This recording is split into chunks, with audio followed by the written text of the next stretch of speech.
So the first hallmark of Christ-centered servant leaders is that they focus on character. Christ-centered servant leaders increasingly display the character of Christ. My children love to watch superhero movies. They're particularly fans of Marvel films. I don't know if you are yet some Marvel fans in the room.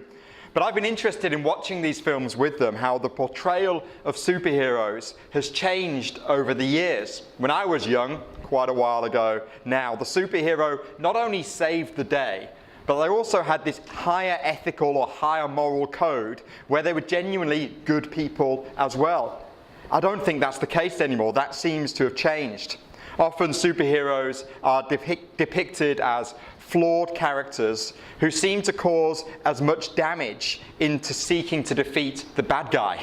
It's like anything goes as long as you defeat the bad guy. We watched Hulk last night, and there's so much destruction that goes on.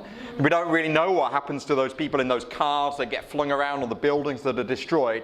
But the prevailing thinking is the ends justify the means. I see this a lot in leadership today. Many leaders are looked for their heroic leadership. They've got great charisma.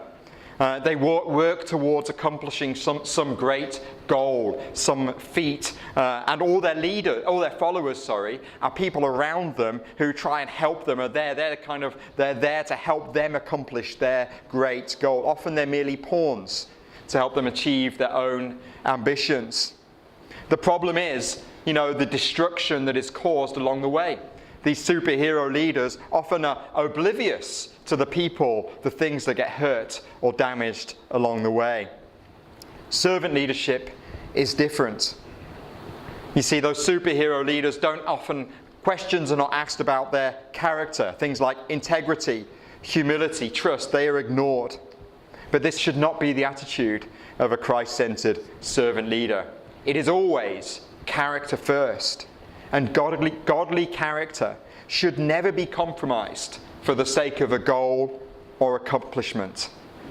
The ends do not justify the means. The way we get towards our goals, the character we display, are vitally important. I argue in the book, in Grab a Towel, that it should be character first. Character before charisma. Character before competence. Character before credentials. But to develop a godly character, we need to cultivate the mind of Christ. Again, we see Jesus is our ultimate example. And one passage that speaks really clearly into this is Philippians chapter 2, verses 5 to 11. I want to read this to us. In your relationships, or we could say, in your role as a servant leader, in your relationships with one another, have the same mindset, the same attitude as Jesus Christ, who being in very nature God, did not consider equality with God something to be used to his own advantage. Rather, he made himself nothing by taking the very nature of a servant, being made in human likeness. And being found in appearance as a man, he humbled himself by becoming obedient to death, even death on a cross. From this passage, we learn three things about the attitude that we need to adopt if we want to develop Christ-like character. Firstly, we see that Jesus did not consider equality with God something to be used to his own advantage. Jesus' attitude was this: he laid down his rights for the sake of other people. But consider who Jesus was. We find it hard sometimes to lay down our rights. But Jesus was the Creator. He was the Word. He was with God from the beginning. And yet Jesus was willing to lay down his rights to be king, his rights to be adored. Why? In order to help and to serve other people. The attitude in our culture is often fight for your rights, isn't it? That's what people want to do. They fight for their rights. But our attitude as Christ-centered servant leaders means we need to be willing to lay aside our rights in order to serve other people. How do we accomplish this? Well, actually there is a fight, but there's a fight for the rights of others. We fight for the right of others. We fight for the right of others to hear the gospel.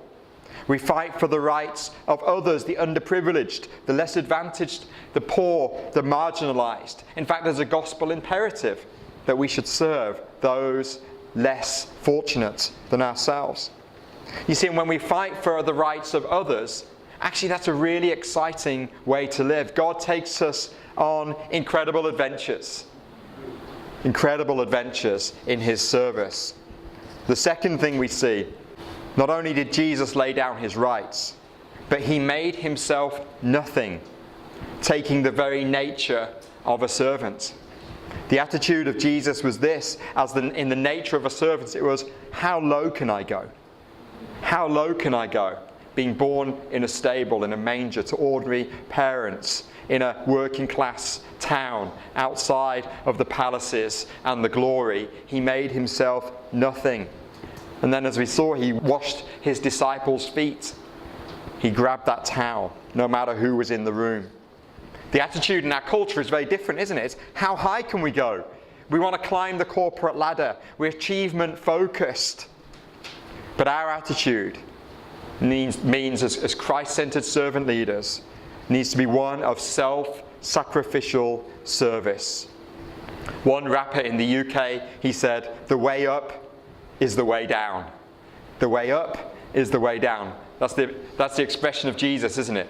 Who said, the first shall be last. Whoever wants to be greatest needs to be the least among you. We need to grab a towel and serve. Make that choice to love others. Colossians 3:12 says, clothe yourselves with compassion. So then that's the third thing we learn about Jesus' attitude. His attitude was, he humbled himself by becoming obedient to death. Humility demonstrated his obedience to God. One commentator says this, in Jesus' time, a humble man was despised. He was considered weak. But Jesus taught that the humble man is, in fact, the strong man spiritually. He may be despised by men, but he is honored by God. Jesus' humble obedience was costly. It did cost him his life. But he was motivated by a goal that was before him. That goal in Hebrews 12 says, for the joy set before him, he endured the cross. He was obedient because there was a joy. You know what that joy was? It was you and me coming into relationship with the Father. That's why he could be obedient. That's why he had humility. The attitude in our culture is this, look after number one.